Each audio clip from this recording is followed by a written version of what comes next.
Hej, mit navn det er Simon Mark Madsen. Jeg er 36 år, og det her det er min videokandidatansøgning til Borgernes Parti. Jeg bor i en lille by i Thy, øh, tæt på vestkysten, med min kæreste og barn. Jeg er stifter af det, der hedder Our Holistic Health Organization, som er et firma, der er skabt til at forbinde mennesker med holistiske behandlere. En central del af Our er den her bog, som jeg har skrevet og er forfatter til.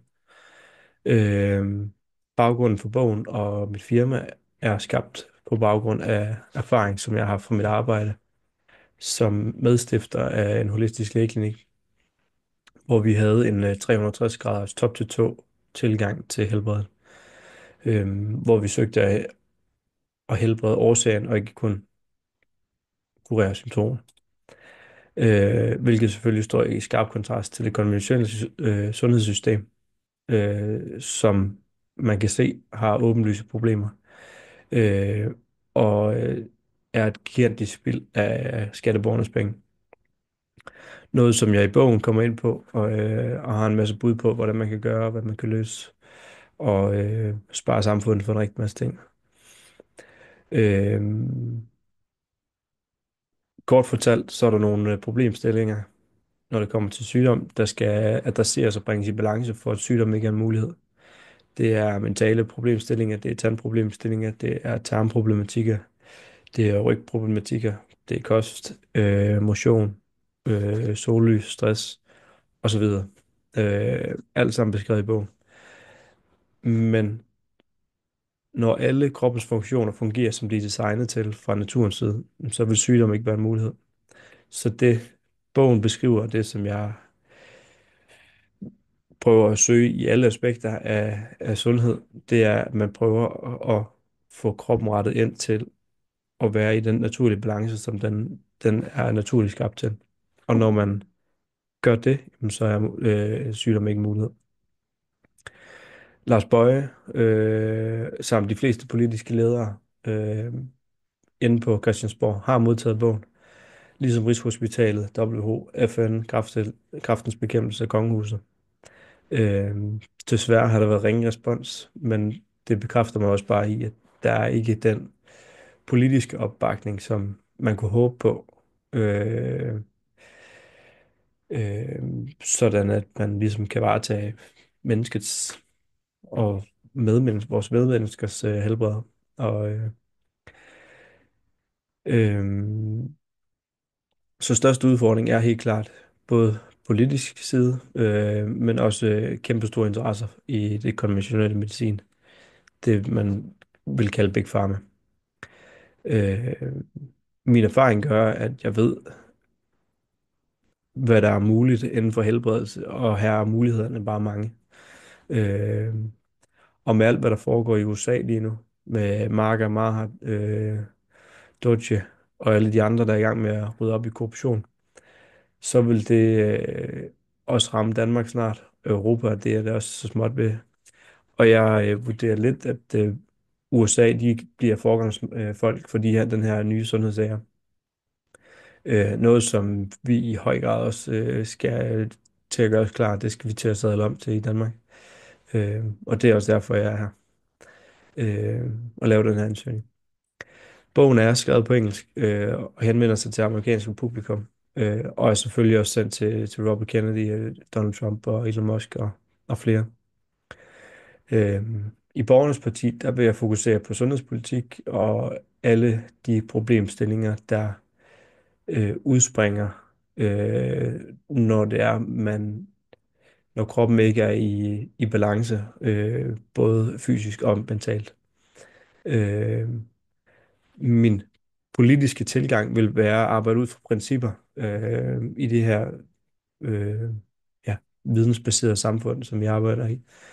Øh, jeg siger videnskabsbaseret, fordi for eksempel, hvorfor er det, at vi bruger kunstig medicin til naturlige mennesker, sådan som man gør inden for symptombehandling og i det konventionelle system. Det er jo et princip, som jeg mener at gør, at hele sundhedsvæsenet, at man kan stille kæmpe store spørgsmålstegn til, hvordan det er, hvad det er, sundhedssystemet egentlig opererer under. Øh, Hvorfor er det, vi fokuserer på symptomet i stedet for årsagen? Øh, og ja, med de her principper, jamen, så vil den politik, som vi har lige nu, inden for det konventionelle sundhedssystem, så vil de ikke rigtig kunne forsvare sig, fordi det er simpelthen ikke logisk, den måde, det er sat sammen på.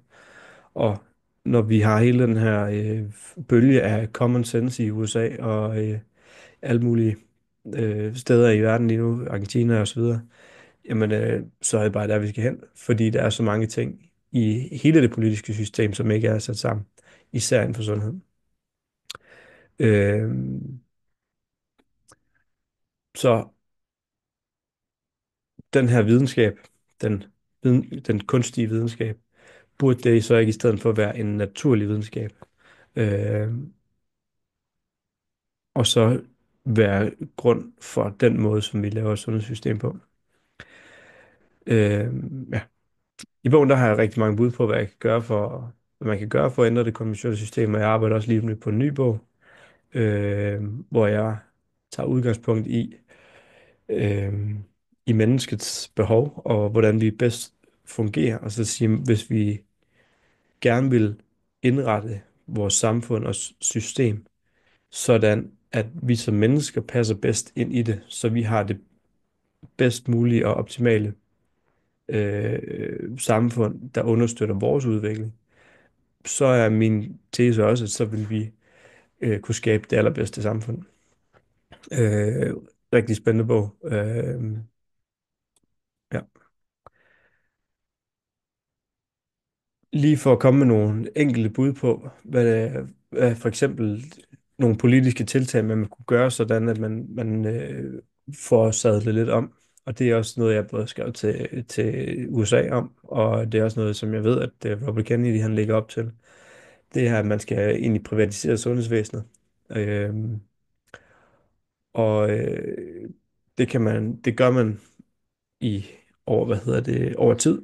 Men det første, man kan gøre, det er simpelthen bare at give folk pengene tilbage og sige, I er frit stillet til, om I vil søge konventionel symptombaseret behandling, eller om I vil søge holistisk årsagsbehandling.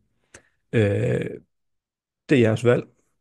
Og når det er folk, de har deres eget valg og egen mulighed, så laver man, af mine erfaringer, så laver man mange flere undersøgelser. Og man går meget mere dybden om, hvad det er, der skal til, og hvad for nogle ting, man som patient øh, mener, der er allerbedst for en selv.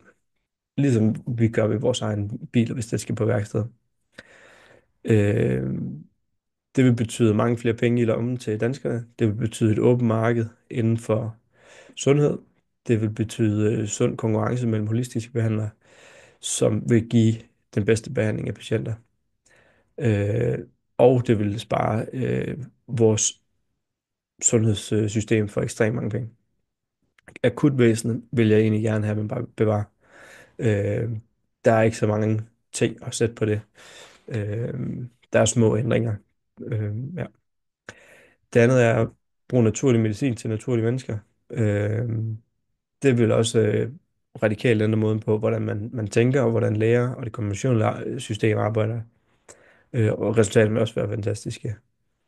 Den tredje ting, som jeg vil fremhæve, det er, at tandlægerne de skal arbejde ud fra et nyt kodex. Fordi lige nu så arbejder tandlæger ud fra at bevare en tykkeflade. Altså evnen til at tygge. Øhm, og har derfor kun som anden prioritet at have fokus på betændelse. Og det giver simpelthen ikke nogen mening.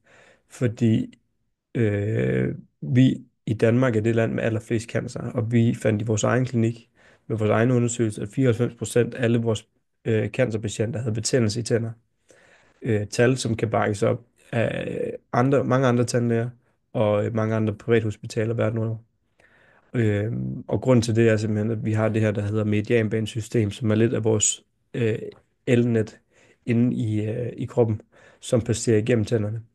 Og hvis der er betændelse, eller rodbehandlede tænder, eller ja, problematikker, der gør, at medianbanesystemet ikke fungerer optimalt, jamen så vil det svække kroppens elnet og øh, immunforsvar på de forskellige baner.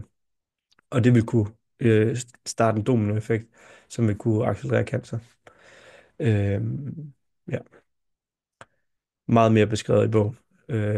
Og jeg vil gerne sende den til jer øh, som e-bog til jer, hvis I har interesse i det. Øh, Til at slutte af med, jamen, så vil jeg bare sige, at et land er ikke stærkere end dets befolkning. Og lige nu så er vi ret så presset i Danmark. Øh, I hvert fald inden for sundhed. Det kan godt være, at vores økonomi udadtil ser fin ud. Det gør den sådan set også. Men hvorfor ikke tænke og ønske og drømme meget mere end det? Det kan være, at den kunne være dobbelt så god. Ikke at det er økonomien, der skal afspejle det. Men hvis vi alle sammen er sunde og raske, hvad er der så ikke muligheder for i dagens Danmark? Eller i fremtidens Danmark, som du vil sige. Ja, det var min afsluttende bemærkning. Så det var alt herfra. Glæder mig til at høre fra jer. Tak.